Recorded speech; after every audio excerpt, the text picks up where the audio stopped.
Happy birthday to you, Ogunsesan Victor Adeyemi Akoni. This is from the love of your life, Ayaba. She said, without a doubt, you are the most special person in my life. I never imagined I could feel such a deep connection with someone until I met you. You are handsome, kind, gentle, and caring. Each day, my love for you grows stronger, and I can't imagine a day without you. I promise to make you feel as special as you make me feel. Thank you for making me the happiest person in the world. I didn't just fall in love with you. You are the only one who I won't mind losing sleep for. The only one who I can never get tired of talking to. And the only one who crosses my mind constantly throughout the day. You are the only one who can make me smile without any intention and affect my emotion with every action of yours. I can't explain in words how much you mean to me, but you are the one I'm afraid of losing and the one I want to keep in my life.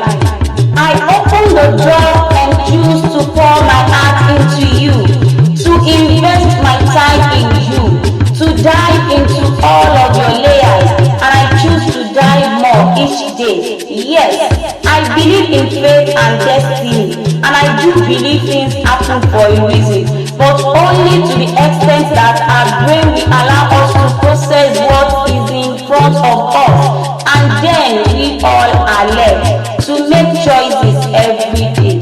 I choose you yesterday, I chose you today, I will choose you tomorrow. You are my person, I choose you for the rest of my life. I'm so in love with you every single day. My promise is simple, I will not abandon you. I'll be your lover and your friend. I'll be your support, I will always fight for you. I will be faithful and be by your side at all times. I will try to meet all your needs as best I can. I will help you on your way to success. I will take care of you at your worst.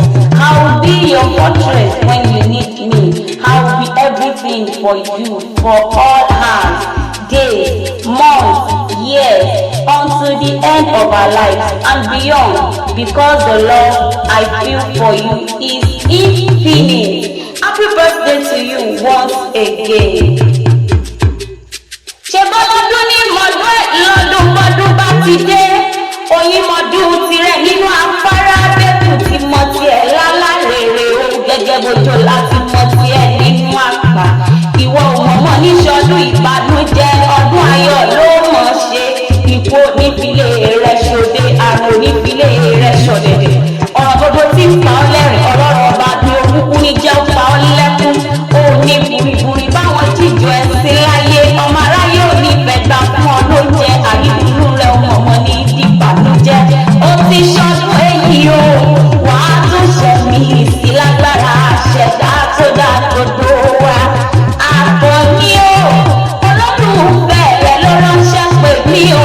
Ó ní kí n kí ọ bí ológun ẹrú, ó ní kí n kí ọ bí ọlọ́gbọ́n ìwọ̀fà, ó ní kí n bá ilé ìlú Ilé-Ifẹ̀ tí ń ṣe lé àwọn bàbá tó bí ọ lọ́mọ. Mo bá tẹ́pọ̀ létí ọdílé o, Àkànní àlódílé àwọn bàbá tirẹ̀. Ṣé kí n wọlé o? Ṣé kí n wọlé kí n lè jíṣẹ́ tí àyàbá rán mi sí ọ?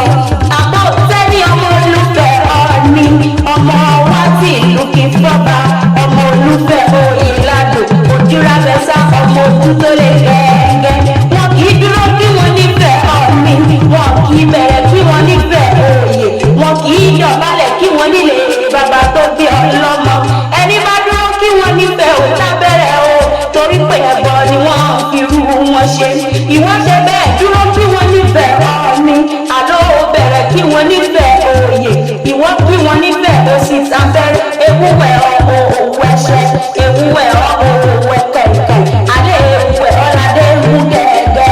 Ọmọ olódò kan ò kéré o, ọmọ olódò kan ò tà, ọmọ olódò tó sọ wéréke tó jẹ́ ikú